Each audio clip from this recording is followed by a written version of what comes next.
I thought I would show these magazines. My grandmother wrote for this magazine for about 25 years, from the 50s into right 1979 or 80. She had a stroke and didn't work for them anymore. She didn't write for them anymore. But she did write for them for many, many years. I looked this up previously. This is my second attempt at doing a video. Bear with me. This is probably pretty interesting, though. A Wise Man's Concerns. Holiness Divine. This is a Catholic magazine. Her mother-in-law, my grandfather's mother, and her sisters were the Horse Sisters, and they all wrote for the Catholic press since they were 13 years old. They had jobs writing the story of Ruth, the story... Oh, here it is, right here. The story of the Holy Family for them. Easter bunnies. A new twist on hot rolls. My grandmother did not like to cook, but she did like to write, and this was about the only way she could get published. So she would slide in little...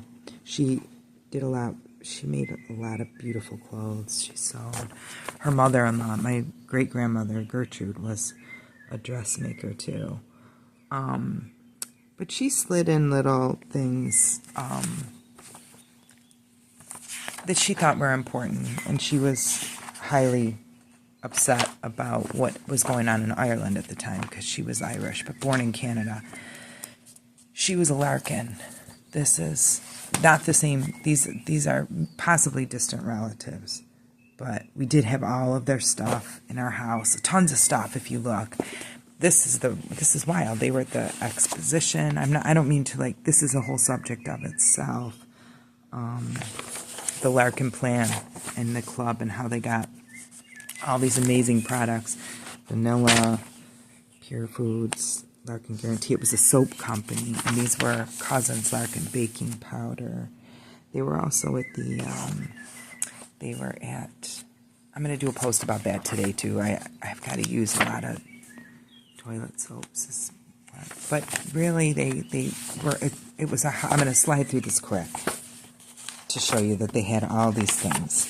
And women could work from home. There was a huge thing. This can only be 3 minutes. Index, let's see here.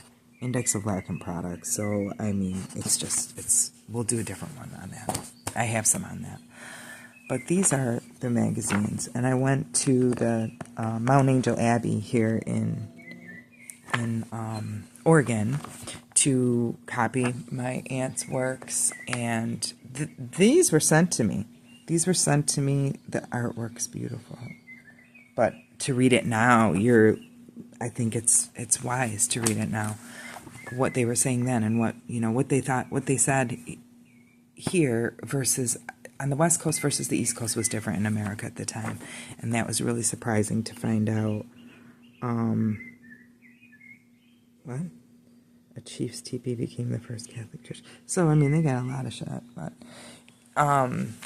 could be true. You believe what you want. But anyway, she worked for them, and I'm going to I'll read some of her things on Sunday and try to share, I guess, the recipes are really wartimey. She wanted to write about Ireland and the troubles in Ireland, and, at Easter time especially, they were going through it. My grandfather had a Catholic, I should just flip through here. What am I doing?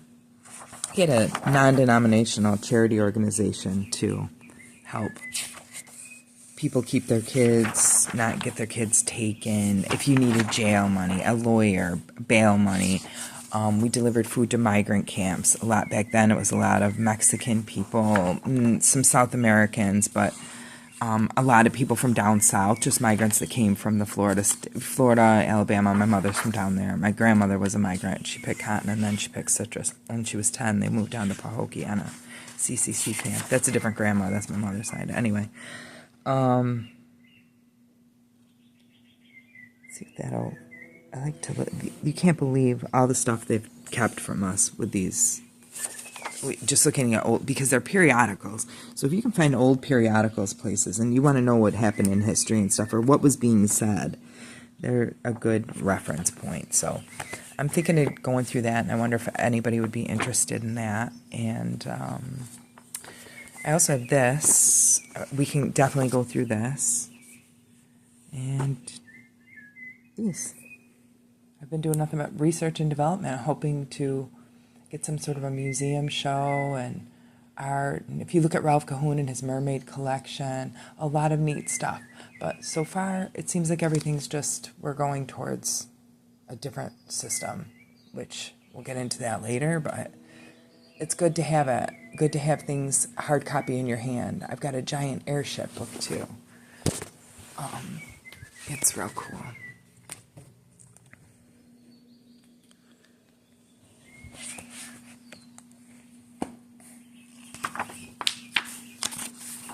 This is by Time Life Books. Isn't that cool? Vessels to navigate oceans of the air. So I don't know. I'll start doing some longer ones. Maybe if you want to comment, I'm gonna try to open up my comments. You can't really comment if you don't follow me, but if you follow me, that would be so great. I would love it. And oh, these are their little